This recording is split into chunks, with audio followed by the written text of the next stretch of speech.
तर 10वी-12वी मध्ये अवघे 45 ते 54% गुण पडणाऱ्या MSCET परीक्षेमध्ये थेट 100% कसे पडू शकतात असा परखड सवाल पुण्यातल्या 12वीच्या विद्यार्थ्यांनी उपस्थित केलेला आहे। MSCET घोटाळ्याची सखोल चौकशी करण्याची मागणी विद्यार्थ्यांकडून करण्यात आलेली आहे। राज्याची स्टेट एंट्रन्स आहे त्याच्यामध्येही काही असे संशयास्पद गोष्टी आढळून आल्या। ते म्हणजे ज्या मुलांना 10वी-12वीला अवघे 45-54% मार्क आहेत त्यांना 100% पर्सेंटेज आलेला संशय व्यक्त होतो। मी त्याबाबत खरंच अनेक या मुलांच्या मनात शंका आहे।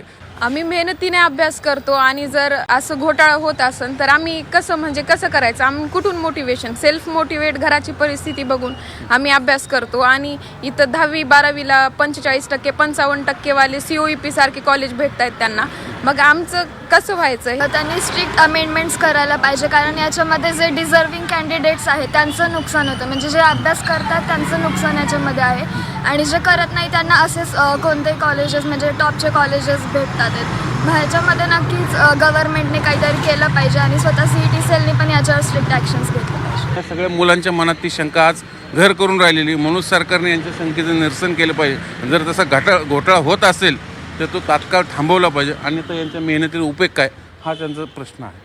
व्हिडिओ जर्नलिस्ट विकी कांबळेसह चंदन फुंदे, झी मीडिया, पुणे।